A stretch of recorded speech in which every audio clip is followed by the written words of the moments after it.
The prime time of a mixed martial artist career is notoriously short, but Jon Jones has managed to stay near the top of the UFC for almost 2 decades. Let's look at what makes Jon the most dominant champion this sport's ever had. Bones is the most complete fighter in the UFC. Jackson's got him. Looking to do it right here.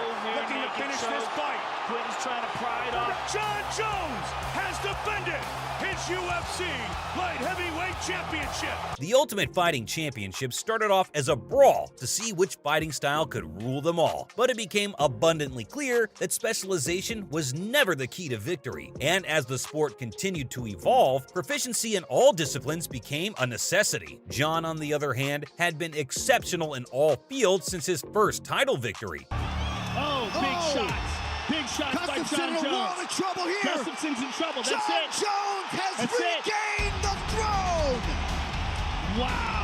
His Greco-Roman wrestling is second to none in the UFC, and had Jon decided to compete in the Olympics, the States may have had a medal. He proved his Olympic caliber by taking down Daniel Cormier not once, but thrice when they fought the first time. Bones seems very motivated to hurt you when you're on the ground. His slashing elbows have left world champions a bloody mess, and his striking is no different. Jon feels like an artist as he's timing spinning elbows perfectly, or catching fighters with a knee just as they move in. He may not move as much as some fighters, but he has incredible straight shots that are accentuated by his extraordinary kicking ability.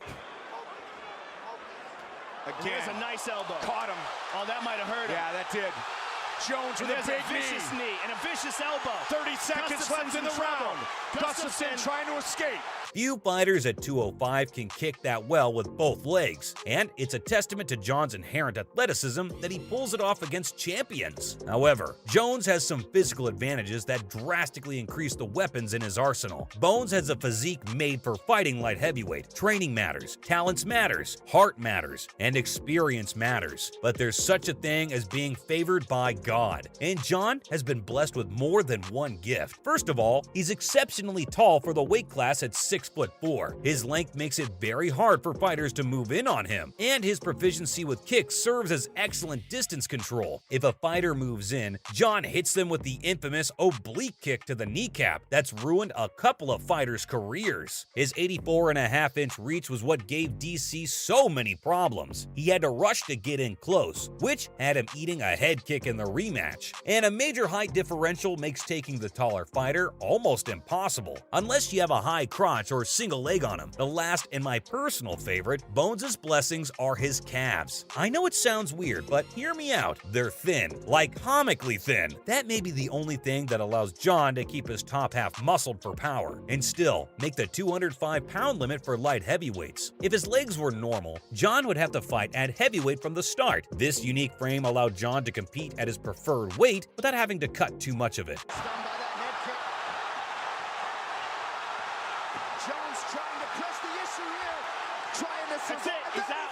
He's out. Jon Jones has done it. Which does wonders for a fighter's cardio. Fighting may be physical, but at the top of the mountain, it's a thinker's game. Jon's fight IQ matches his physical prowess. Bones is an interesting guy. Sometimes he'll go to a fight without training. Sometimes he'll become obsessed with breaking them down and watch hours upon hours of fight footage, in search of a crucial weakness, a chink in the armor, some mannerism or idiosyncrasy that he can exploit and gain the upper hand. Fight IQ isn't just what's going on inside the ring. It's about being an effective athlete overall, and that begins in the gym. One of Jon's smartest fighting moves was sticking with coaches Greg Jackson and Mike Wigglejohn throughout his career. It's instilled a killer mentality in Jon, which was clear in his second fight against DC. When he caught the champ with a left high kick, he didn't just rush him, he kicked his legs out from underneath him and took him to the ground. Bones just adapts to any situation he's thrown into, even in the closest fights he's had, like the ones against Reyes or Gustafson. Jon does better as the fight goes on, and he gets a better read on his opponent. This round-by-round improvement is indicative of another advantage. Jon's got heart like few men out there. Other than Khabib at 155, Jon may have taken the least amount of damage in any fighter in the GOAT conversation, but that doesn't mean he hasn't seen his fair share of adversaries inside the ring. The way he's responded to it is what makes him astonishing. Back when he fought Lyoto Machida, it was the first time Jon John was hit that clean and hard, and many were looking forward to John being tested, but he took it like a champ and put Machida to sleep. 5 seconds on the John's got clock his in the head. second. He's got a choke.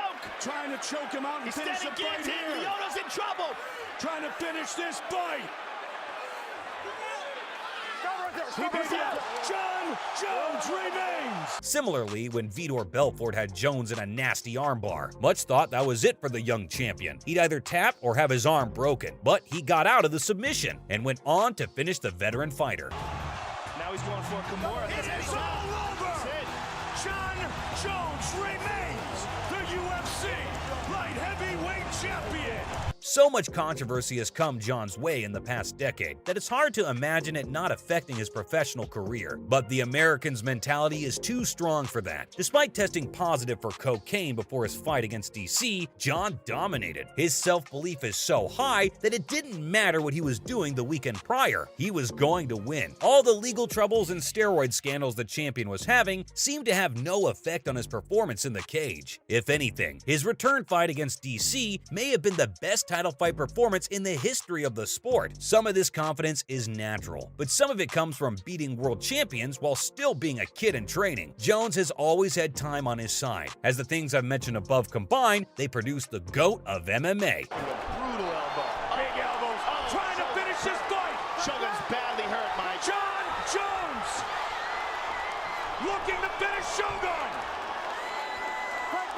Vicious knee to the body. But many don't consider how good it was for John to be fighting high-caliber competitions from the start and becoming the youngest champion in the UFC. At 35 years old, John is still in his physical prime despite taking an almost 3-year-long layoff after an already illustrious career. He has all the time in the world to go on a heavyweight run, or even go back to 205 if he so wishes. And he's only going to get better. The sands of time keep falling. But Jones got ahead of the curve, walking around in a prime physical body with the experience of someone who's won over a dozen title fights in his career. The last ingredient in the John Jones specimen many may not consider being a compliment, Bones is a wild man with a dark side. I know it sounds a bit corny and not something you'd want a role model to be, but Jones is a cage fighter. Joe Rogan has often said that to be the youngest champion ever and to be that successful in a sport, you have to be a little crazy. And John has definitely shown the public he's not a goody two-shoes with the multiple criminal cases he's been involved in. The fighter owns multiple guns and a highly trained attack dog at home. Not that he needs it if someone breaks in. And you see John with a desire to permanently hurt his opponents in the cage. It can be the signature oblique kick, designed to totally wreck a fighter's knee by hyperextending it, or the shoulder wrench he did to Glover Teixeira in their fight. Turns out that if John goes to the dark side, someone is going to get hurt. And fighting in the octagon may be his way of keeping the demons in check. The big question remaining now is how much has the layoff affected John, and what will his heavyweight arc look like? See you in the next video.